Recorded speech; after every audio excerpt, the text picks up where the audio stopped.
Hello and welcome to Artist Focus. This is a series where we talk to artists who have projects and events coming up and we just learn a bit more about them. My name is Niall, I'm the marketing officer for Accidental Theatre, and today I'm going to be speaking to Gabrielle, Federica and Maeve from Caminando Tango. How are you guys? Very nice. Very well. Great. Thanks so much for coming on, and thank you so much for your fundraiser, which went on Sunday and was a big success. You raised £170 for the theatre, and everyone here was extremely touched and surprised. So thank you so much from all of us. How did it go? Was very nice. We had a lot of people, both from Belfast, from the Republic of Ireland, from Dublin, and some people from London, some people from Italy. So we had a guest DJ from Rome putting some music. So it was nice to have a mixture of people from different places.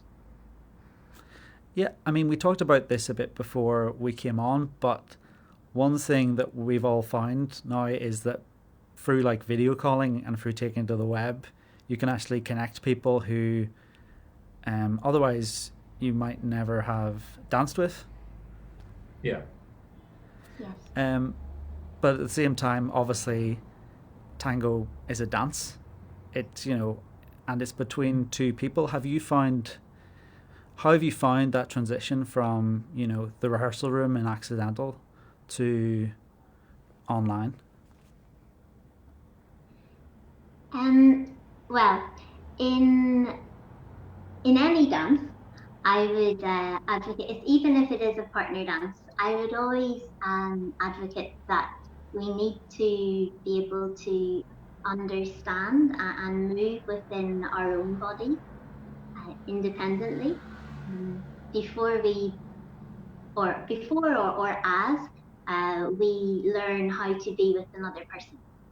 So of course, in the accidental in the rehearsal room, we have group classes where we have the opportunity to dance together, to embrace and touch.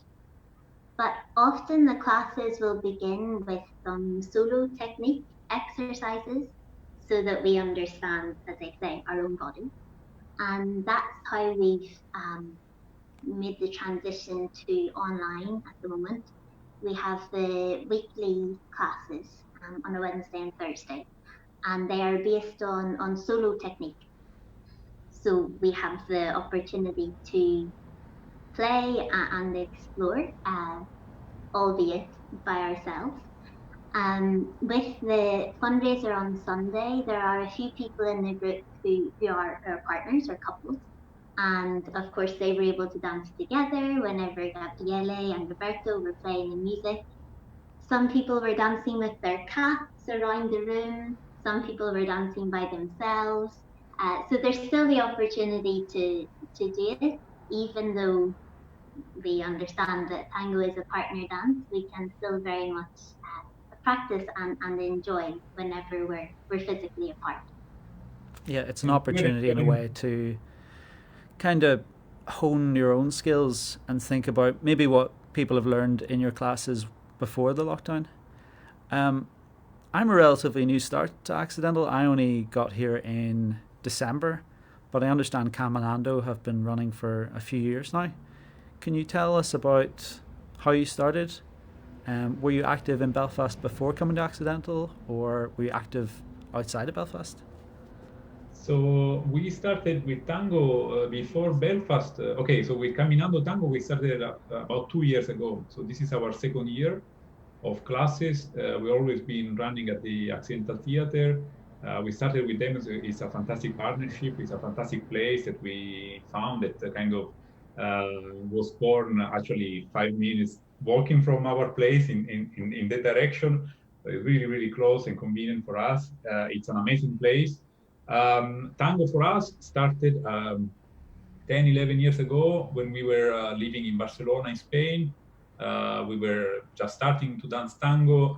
Then 1 or 2 years later, so this was 2011, we moved to Belfast, where we kind of went more committed to tango. And we did that a lot as dancers and students. And we did a couple of trips to Buenos Aires, where we spent a few months living there and kind of trying to get the culture, all the, I don't know, all the environment of tango, so not just the technique and the dance, but all that goes around it. And then eventually we decided, okay, we want to give something back to the community, and we started with the classes just first with Federica, and then from when? From December, from January, with Maeve. There is actually an old acquaintance of us from the early days in Belfast. Yes. I also started tango in Belfast as a student. I learned in Belfast. The classes weren't an accidental at that time. And then I also work in contemporary dance. So I went and did my training in London and was extremely lucky there to be welcomed in by the tango community and made a lot of good friends and now colleagues who continue to support tango there and here and all over the world. You meet fabulous people from all over the world through tango. So for me, it has allowed me to travel to also Buenos Aires, New York, uh, Italy quite a lot, France, and then I came home to Belfast towards the end of last year and was delighted then to be back in touch or in touch much more often with Federica and Gabriele, and then started to teach for Caminando Tango from then. That's great.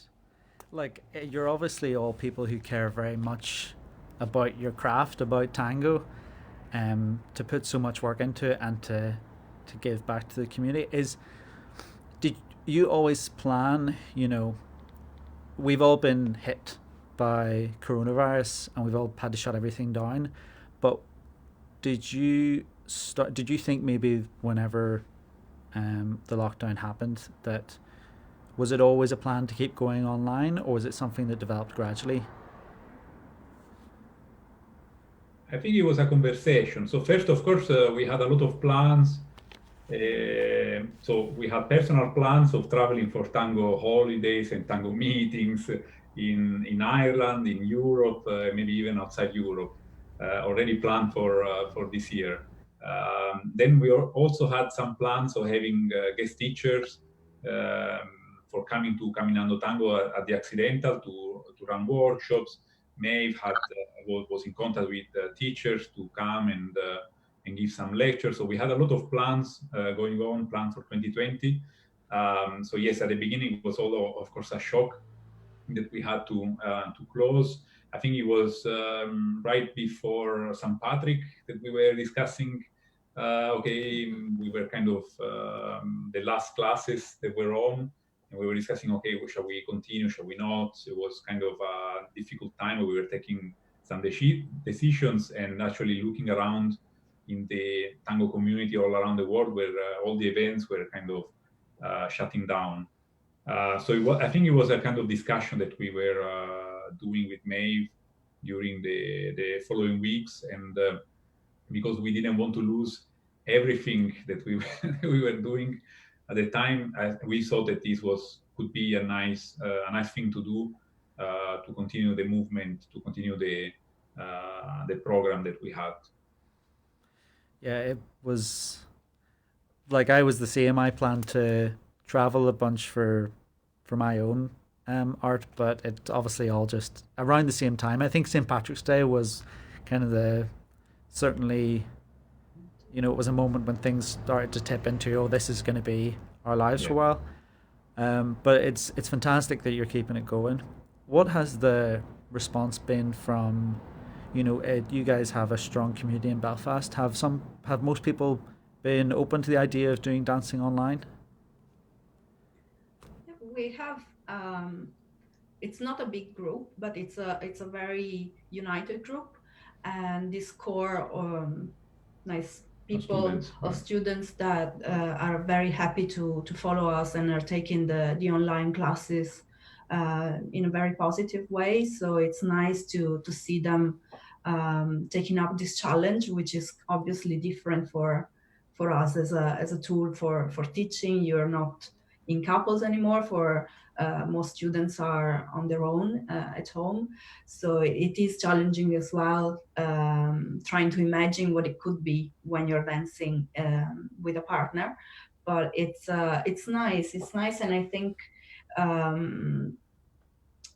last Sunday, the fact that everybody participated, all the people that joined in, and the fun we had dancing on our own or in couples or with our pets and toys, it was nice. It kind of demonstrates that there is this will to be together anyway, and dance in whatever way we can. I think that you're seeing that in a lot of kind of communities like the ones at Accidental. Like it is really frustrating. Like you said, Gabrielle, like I think for us as well, 2020 got off to a really good start, and then to have to kind of pull the brakes because of this. But it sounds like, you know, everyone's getting a lot out of it and you're helping a lot of people. Outside of tango, how are you finding things right now? Like now that we're in, I think maybe, don't know how many weeks it is now, Richard? 5? 5-6 weeks now. Yeah. How are you finding it? How are you getting on? So personally, so I work at the universities. My primary job, I'm a lecturer at Queen's, and have a lot of work. Yeah, I do teach and I do research, and it's different in the sense that I don't have the direct contact with students, so I had to organize classes online as well myself with iPads and Zoom and other software. Now we're in the middle of the exams. We just started the exams. The exams are going to be online, so we had to arrange for all of these. So it was quite an exciting period for a lecturer. I know a lecturer at Queen's, and he didn't describe it quite so kindly as exciting. He described it as very chaotic. But it's good to know that you're upbeat about it. Yeah, I'm being very polite. But yes, I mean, when I hear people doing a lot of things, a lot of spare time and so on, so this was not my life in the last months. I've been very busy, which is nice. And of course, I don't have any complaint. So I was lucky to continue my work almost uninterrupted. No? For you? Yes, I'm also working from home. It's a part-time job, but still I think the change from going to the office and staying at home, maybe there was a couple of weeks to adjust, really, to create a new routine and get back into it and really understand, because of the lockdown, my work plans had to change. So I am doing kind of a crisis plan rather than the regular what I had planned for this year. So everything kind of, it's a work in progress, but it's interesting. And all the free time, well, there's the plants in the house are getting more and more lush. It's transforming into a jungle. So that's one thing. So yeah. Maeve, what about you? So for me, it's been an interesting one because, as I say, I moved home sort of a little bit more permanently just towards the end of last year. So I've been in a kind of state of limbo for a little while, but now it's limbo in one place. And I of course there's the financial side of things. As an artist, like everybody, you know, things are a little lower than usual. But there are many funds out there and people trying to support, which is great. But one of the things that I'm finding is that often when working in a creative practice, sometimes you feel a little bit guilty about spending time on your practice, researching. For me, it would be moving around. Whenever there's nothing sort of quantifiable to show for it, or to say, oh, I'm doing this because I'm teaching a class at 7 o'clock and I know that this person wants to learn this movement. And now it's almost like permission to have this time and explore. So I take great delight every day in, I'm not sure about my family, yes, but pushing furniture to the side of the room and dancing. And that's one very positive thing from my side. And like you said earlier, being able to connect with people all over the world, friends, teachers, and music. For example, Roberto, who DJ'd for us on Sunday, he has a program called Tango, and it runs every day, tango music every day, which ordinarily I wouldn't get to listen to or practice to. And having the opportunity to go online, which is also a skill I'm learning, is very nice actually. So it's not all doom and gloom. So there are some things that are quite interesting to discover. Yeah, those were all extremely positive answers. I think that's a great message to like send to people, to give yourself permission to, invest in your art. I know personally, I would definitely struggle with that. Like the idea that you have to show people something that you made, and you can't show people all the time you invest. And I mean, was it 11 years? Did you say, Gabrielle, that you've been studying? Yeah. Yeah, it's like obviously you're all very committed, but that takes a lot of time. So thank you very much, Maeve. That was beautiful. I know none of us really know what's going to happen going forward, or when exactly, or what form even the easing of the lockdown will take. But have you thought at all about what you might plan for the future, even if it is online, or we'll get to a point where maybe you can start classes again, but social distance will still be in place. Have you thought at all about the future of Caminando and what that might take? Yeah, I mean, yes and no. Yeah, so sooner or later we are gonna go back to dance, and maybe at the beginning there will be a transition phase. Just to tell you, so we have been watching people in China and Taiwan starting tango classes again. So this is, of course, worldwide is a very nice message. Of course, everyone is cautious in the world community of what's going to happen there. So everybody's, talking with colleagues teaching in China and Taiwan to see what's it like. So I know of what they're doing is that they're checking temperature for all the students coming. They're using masks. They have a lot of detergents and soap in the room, but they are dancing together. They're embracing. So for us, watching from everywhere else is very nice and positive, because it means that eventually we're gonna go to some kind of normality. It's not gonna be immediately like before. Maybe it will never be like before, but we'll go back to some normality. So we will have to think about the transition period where, we may want to continue with the online classes. We may want to diversify. For example, tango is not only a dance. Sometimes we are very, as you say, obnoxious about tango, because we say it has a culture, there's a lot of music, there's a lot of history. It's a merge of many cultures, not only Argentina, but all the immigrants from Europe in the 1900s and so on. So we always say that tango is more than just dance, and it has a lot of aspects. So we could diversify classes to offer these other aspects of tango in the meantime. And hopefully then eventually we can come back to the accidental and have maybe solo technique classes with social distancing still in place. I think this is some.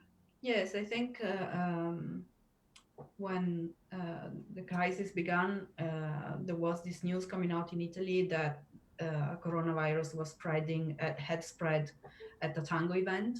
It was a big festival with more than 100 participants, and then someone brought it in, and a lot of people got infected. So I think certainly at European level, when all dancers learned about this, we all got a little bit scared, and we know that because of the habit of changing partner when we dance, because it's a social dance, not just the close distance of the embrace. There is a high chance that if someone is sick, they will transmit the virus. So that's why I think we decided to also close classes before there was an actual lockdown from the government. And I think this will influence as well the coming back to the real life, real world of classes and dancing. So we will need to be extremely careful. Yeah, I think that's all very sensible, because I don't. It's not going to be like a light switch. I think it's going to take some time. But if you're, it really depends on how responsible people are willing to be. But it certainly sounds like you've taken precautions before and you're willing to do that again. And I mean, I know I'd certainly take the precautions needed if it meant that I could be on stage again and be in audiences again, even if I'm sitting 2 meters away from somebody. And we've actually had a question on the live stream from David, and he's asked how did you get into tango, and why did you choose tango over other forms of dance? Who wants to go first? Let's start, Maeve. You start. Okay. So I started with Irish dancing as a child, and have always enjoyed moving. And then I started tango during exams in school as a way to sort of ease nerves. I would have gotten very nervous about exams, and there were tango classes on in one of the local arts centres, and my mum, it's a Friday night, so I knew I wouldn't have a test the next day, and I remember my mum saying, "Do you fancy trying it?" Yes, and I was hooked. that was it. I was very lucky to have a great teacher at the time, a lady called Audrey. And I suppose if we're looking at sometimes, working by yourself and working in a couple, a lot of people came as a couple. I was quite a bit younger than most people, and I was there by myself. So I often got a lot of really helpful advice from the teacher that made me maybe enjoy also dancing alone. And yeah, from there, I just didn't really want to stop. And as I say, I did my contemporary training in London, but my most sort of influential, I suppose, tango teacher, a man called Tomas Corbalan. I met him in Ireland and then went to study with him in New York, and we're still in touch. He's very, very close friend. And I suppose for why tango and why not other dances? Now, I do have other dance practices, but for tango, it makes sense in my body to me. Even if I can't always grasp a movement or a concept just yet, I understand what it's meant to be, and I can see and feel the logic behind it, and it's very freeing whenever that happens. And another, just to close, as you said, Gabriele and Federica, that tango is not just a dance. one of the best things about tango is the people that you meet. I meet people from all over the world, and that's something really special. You go to the social dance, to the milonga, and very rarely would all of those people from such different backgrounds be in the same room, and yet they're all there and they're all sharing the music, the chat, the dance, and yeah, for me that's something very special. Thank you so much. Gabrielle, Federica? Well, for me, it's been quite a long story, I think. But when I was a teenager, I was studying Spanish, and tango came up as a cultural feature of Argentina, one of the Spanish-speaking countries. And you were in Italy. And I was in Italy, I was at home. And I don't know, I looked into it and it started becoming attractive. And there was a show coming to Italy, but it was only coming to Milan, and I have family there. So I got my aunt to buy me a ticket. So I went on the train on my own for the first time when I was maybe 16 to see this tango show. And obviously I loved it, but it was the 90s and there was no tango in my hometown because it was a smaller place. And it kind of got shelved for a long time. And then back in Barcelona, when we were living there, just a friend just came up with tango classes. Like she mentioned that she wanted to take up tango, and I thought, I wanted to learn tango. Maybe I should do that now that I have classes here available. And that's how it started. So I got home and told him, look, I'm gonna start tango. Do you want to join? And he wasn't really sure, but then he decided to come with me, and we were both hooked from the start, I suppose. And it's as Maeve was saying, you probably want to start because you see it on a show, you see it on TV, and it's very attractive. It's dynamic, and there's a lot of stuff going on, and you. I don't know, you feel this tension that you want to learn and do it, but then it kind of grows in a different way. Also, social tango has nothing to do with the show tango, so the intimacy of the embrace of dancing with the complete strangers, and you don't even share maybe sometimes words because you speak different languages.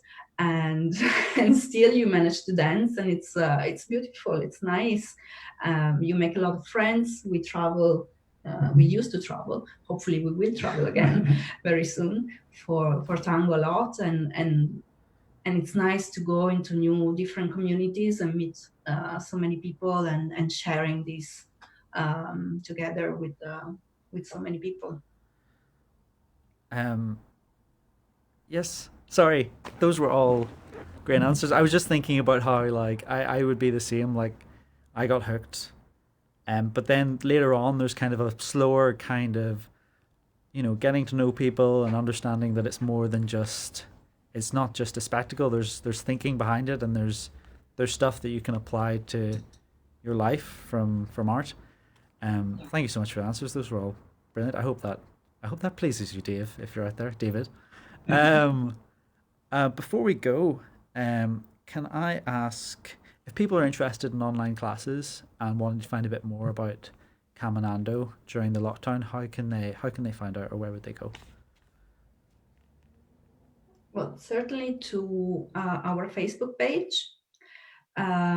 We can post maybe something on the accidental Facebook page so people know where to go. There should be some information as well on the accidental website.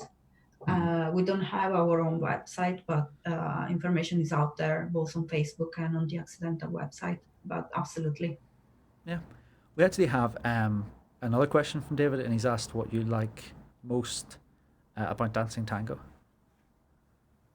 Okay, so maybe I'll answer something. So also before, when I was saying why no other dances, so I'm not a very dancing person, and so tango is probably the only thing I dance. I tried salsa for some time, but didn't like it so much.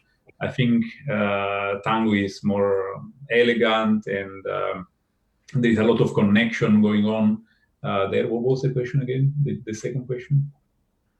Richard, just what was what the you second? like most about tango? Yeah. So I think it's the connection and embrace, and there is a lot for leaders. There is a lot going on of these non-verbal discussion between the leader and the follower, of the leader proposing a move and the follower interpreting and realizing the move. And this kind of connection can be very strong and very powerful. And there is another element in the couple, which is the music. So there is this triangle of both of us listening to the music, trying to connect to the music, and trying to connect to each other. And I think this is really, really a great connectivity that can be installed. It can be built. Yeah, it sounds like a really powerful thing. Yeah. Thank you so Another much, thing, David. Sorry, yeah, Gabriel, go ahead. maybe similar to what Federica was saying is traveling was also a very nice aspect of the tango, because you could go anywhere in the world without speaking the same language. I remember that in Japan it was a mess even to find the place where they were dancing tango, because the addresses were in Japanese. It was a mess. It took me, I don't know, I was there, but I couldn't find the actual place. And then you get there, you don't speak any words of Japanese, they don't speak English or Italian. And but they put the music, and then okay, so we have this way of nodding the head to go and dance, to invite and dance, and that's it. So you go with your partner and you dance, and you're not speaking even the same language. I think this is amazing. I'm sure it happens in other dances, but I don't know. We always think the tango is the best. Yeah, that's it's a powerful thing whenever art and how to perform that transcends like even being able to understand people, but you can communicate in other ways. Thank you so much, David, for those questions. Richard, do you have any questions? You always do this to me, and I always get surprised. Oh, I thought this was a feature. It's a feature of a voice from nowhere that no one can see commenting at the end. No, I'd just like to thank you very much for coming in and having a chat with us.